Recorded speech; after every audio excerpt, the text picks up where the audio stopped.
नमस्कार, मैं मिलन मड़के। राष्ट्रपति वोलोदिमीर जेलेंस्की यूक्रेन के दुर्लभ खनिजों का सौदा करने को राजी हो गए हैं। वो डील पर साइन करने के लिए शुक्रवार को व्हाइट हाउस जा सकते हैं। डोनाल्ड ट्रंप पिछले एक महीने से दबाव बना रहे थे, लेकिन तब जेलेंस्की ने कहा था कि वो अपने देश को नहीं बेचेंगे।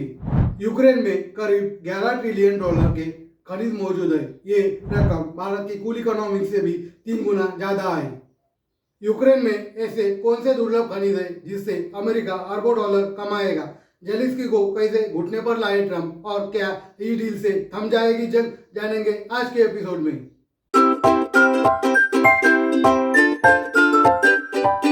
यूक्रेन में सबसे ज्यादा दुर्लभ खनिजों का भंडार है। इनमें 20 भंडार ऐसे हैं जिन्हें अमेरिकी भूवैज्ञानिक सर्वेक्षण ने अमेरिका की इकोनॉमिक ग्रोथ और सुरक्षा के लिए बेहद जरूरी बताया है।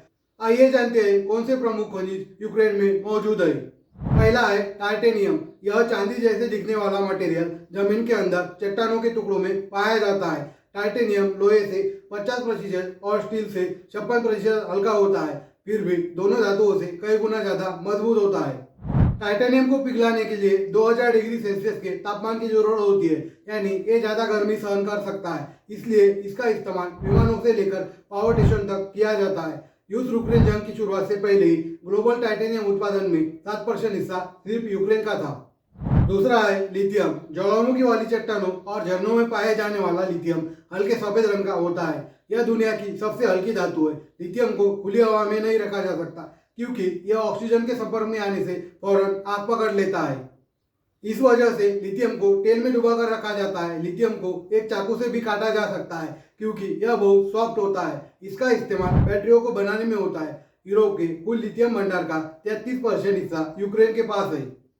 अब एक सूचना आपके लिए, आप मेरे वीडियो देखते तो लेकिन लाइक और सब्सक्राइब नहीं करते। आपके एक बटन दबाने से हमें वीडियो बनाने में मोटिवेशन मिलता है, स्फूर्ति मिलती है। तो आप 2 मिनट का समय निकालकर सब्सक्राइब और लाइक कर दें। अभी वापस आते हैं मुद्दे पर। तीसरा है यूरेनियम। यह एक रेडियो एक्टिव धातु है जो चट्टानों और झरनों में पाई जाती है। यूरेनियम को दुनिया की सबसे खतरनाक धातु भी कहते हैं क्योंकि इसका इस्तेमाल परमाणु बम बनाने में होता है।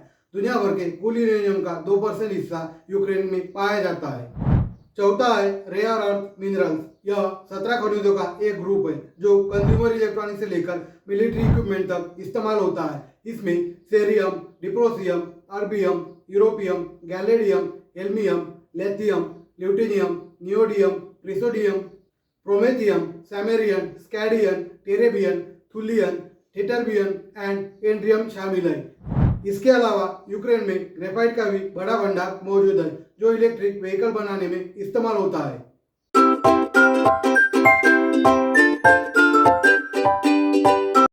डोनाल्ड ट्रंप ने यूक्रेन के 50% दुर्लभ खनिजों पर कब्जा करने का प्रस्ताव दिया है। इनमें ग्रेफाइट, यूरेनियम, टाइटेनियम, लिथियम समेत कई बेशकीमती और दुर्लभ खनिज शामिल है। इसका इस्तेमाल टेस्ला की कारों में और स्पेसएक्स के रॉकेट तक, ऊर्जा तोप से मोबाइल की चिप तक में होता है। आइए जानते हैं दुर्लभ खनिजों का उपयोग करके अमेरिका क्या बनाता है। पहला है टाइटेनियम। वजन में हल्का होने की वजह से टाइटेनियम का इस्तेमाल हथियार, प्लेन टैंक और गाड़ी समेत कई चीजों बनाने में होता है। 2016 में एलोन मस्क की स्पेसएक्स में रफ्तार इंजन बनाने में टाइटेनियम का इस्तेमाल किया गया था, जो दुनिया का सबसे ताकतवर रॉकेट इंजन है। भारत ने अमेरिका से खासतौर पर टाइटेनियम से बनी M777 अल्ट्रालाइट होजिसर तोप खरीदी है। महज 4 टन वजन होने की वजह से ये तोपें चिनूक हेलीकॉप्टर के जरिए चीन बॉर्डर पर अरुणाचल प्रदेश में तैनात की जा सकी है। दूसरा है लिथियम। यह रासायनिक ऊर्जा को स्टोर करके विद्युत ऊर्जा में बदल देता है, जिस वजह से इसका इस्तेमाल इलेक्ट्रॉनिक बैटरी, इलेक्ट्रिकल वाहन, मोबाइल समेत कई उपकरण बनाने में होता है। एलोन मस्क की कंपनी टेस्ला गाड़ी में लिथियम का खूब इस्तेमाल करती है। जंग शुरू होने से पहले एलोन मस्क यूक्रेन में दुर्लभ खान का एक प्लांट भी शुरू करने वाले थे। तीसरा है यूरेनियम। यूरेनियम का इस्तेमाल परमाणु बम बनाने और परमाणु ऊर्जा को विकसित करने के लिए होता है। 1 ग्राम यूरेनियम से 3 टन कोयले के बराबर बिजली बन सकती है। 1 किलोग्राम यूरेनियम से 10 लाख आवास वाले शहर को 3 सालों तक बिजली मिल सकती है। 1 ग्राम यूरेनियम से एक बाइक 7 सालों तक बिना रुके चल सकती है।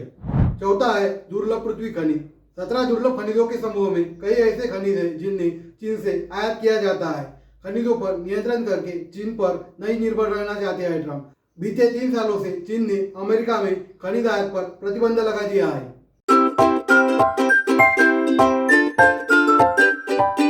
यूक्रेन के पास रेयर अर्थ मटेरियल के कई अहम भंडार हैं। हालांकि जंग के बाद इनमें से कई इलाकों पर रूस का कब्जा हुआ है। यूक्रेन के लुहांस्क, डेटोनर्स, जेपोर्जिया और खेरसन पर इस वक्त रूस का कब्जा है। इन प्रांतों में यूक्रेन के कुल खनिज भंडार का 53% हिस्सा है, जिसकी कीमत 6 ट्रिलियन पाउंड यानी करीब 660 लाख करोड़ रुपए है। इस पर पुतिन का सितंबर 2022 से कब्जा है। 25 फरवरी को रूस के राष्ट्रपति व्लादिमीर पुतिन ने अमेरिका के साथ दुर्लभ खनिजों की डील करने की इच्छा जताई थी। पुतिन ने कहा था कि रेयर अर्थ मिनरल्स के लिए हम अमेरिका के साथ काम करने को तैयार हैं। रूसी कंपनियां रूस की जमीन से भी नेचुरल रिसोर्स एक्सट्रैक्ट कर सकती है। उनमें वो जमीन भी शामिल है जो रूस ने यूक्रेन से हथियाई है। इस पर डोनाल्ड ट्रंप ने बयान देते हुए कहा कि मैं रूस से खनिज खरीदना चाहूंगा। रूस के पास रेयर अर्थ मेटल का अच्छा भंडार है। वहाँ तेल और गैस भी बड़ी मात्रा में मौजूद है। यह रूस के लिए अच्छी बात है क्योंकि इस पर हम समझौता कर सकते हैं।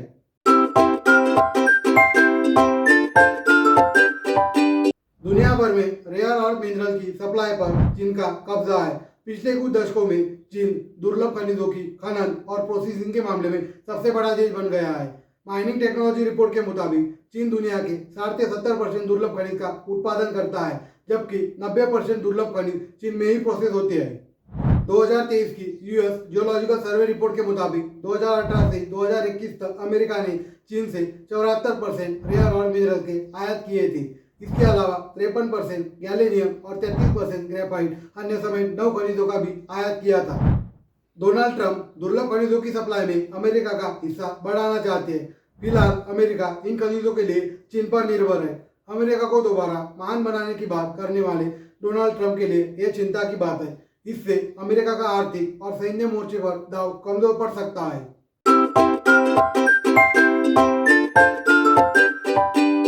3 साल तक अमेरिका ने जंग में यूक्रेन का सपोर्ट किया है, लेकिन ट्रंप के राष्ट्रपति बनने के बाद अमेरिका ने यूक्रेन से अपना हाथ खींच लिया और हर मदद पर रोक लगा दी।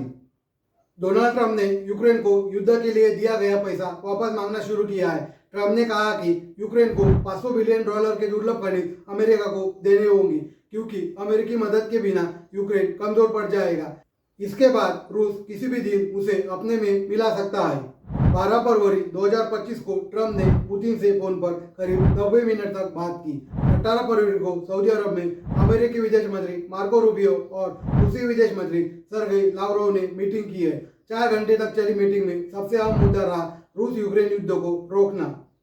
मीटिंग में जानबूझकर एक भी यूक्रेनी प्रतिनिधि को शामिल नहीं किया गया। यूक्रेन के राष्ट्रपति जेलेंस्की ने कहा कि कोई भी निर्णय यूक्रेन पर थोपा नहीं जा सकता है। इसी दिन ट्रंप ने कहा जेलेंस्की को कभी भी जंग शुरू करनी नहीं चाहिए थी, वो एक समझौता कर सकते थे।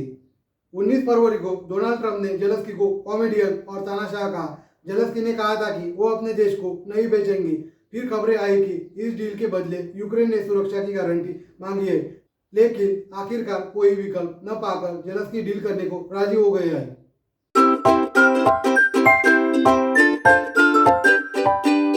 दुर्लभ खनिज संपदा के सौदे की शर्तें आधिकारिक तौर पर सामने नहीं आई है।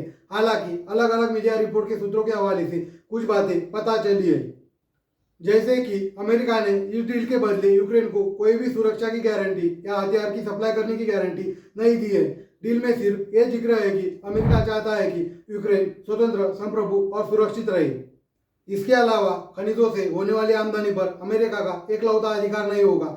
अमेरिका और यूक्रेन मिलकर एक पुनर्निर्माण कोष बनाएंगे और अमेरिका दुर्लभ खनिज के बदले यूक्रेन के रीडेवलपमेंट में मदद करेगा। जब डोनाल्ड ट्रंप से पूछा गया कि यूक्रेन को इस डील से क्या मिलेगा, तो जवाब में उन्होंने कहा कि अमेरिका पहले से ही उस जंग के दौरान $350 मिलियन और बहुत सारे सैन्य उपकरण दे चुका है। अमेरिका और यूक्रेन की दुर्लभ खनिज डील को रूस यूक्रेन समझौते के रूप में देखा जा रहा है। ट्रंप प्रशासन का मानना है कि यह समझौता रूस के साथ यूक्रेन के युद्ध की राह पर पहला कदम होगा। 25 फरवरी को डोनाल्ड ट्रंप ने कहा कि अमेरिका अब तक यूक्रेन को 300 से $500 अरब की मदद कर चुका है। अमेरिका ने जेलेंस्की को तानाशाह कहा था और जंग शुरू करने के लिए रूस को नहीं बल्कि यूक्रेन को जिम्मेदार ठहराया था। अब समय आ गया है कि अमेरिकी लोगों को उनका पैसा वापस मिल जाए। विदेश मामलों के जानकार और जेएनयू के प्रोफेसर राजन कुमार ने दैनिक भास्कर से बात करते हुए कहा कि अमेरिका ने इस समझौते के बदले यूक्रेन को सुरक्षा की गारंटी नहीं दी। यूक्रेन ने नाटो की सदस्यता की मांग की थी। जेलेंस्की चाहते थे कि अमेरिका नाटो के सैन्य को यूक्रेन भेज दे, जिससे वह रूस के साथ जंग में कड़ी टक्कर दे पाए, लेकिन डोनाल्ड ट्रंप ने सुरक्षा देने से इनकार कर दिया। राजन कुमार का कहना है कि अमेरिका और यूक्रेन की डील के बाद डोनाल्ड ट्रंप रूस और यूक्रेन की जंग खत्म कर सकते हैं। अमेरिका ने रूस के साथ पहले ही कई समझौते पर हस्ताक्षर किए हैं, जिसमें सीजफायर जैसे मुद्दे शामिल हैं। हालांकि इन्हें साफ तौर पर सामने नहीं लाया गया। ट्रंप यूक्रेन के साथ डील करने के बाद रूस पर जंग खत्म करने का प्रेशर बना सकते हैं। हालांकि ये एक तरीका का टेम्पररी अरेंजमेंट है, परमानेंट समाधान नहीं है। नमस्कार, मैं मिलन बड़के।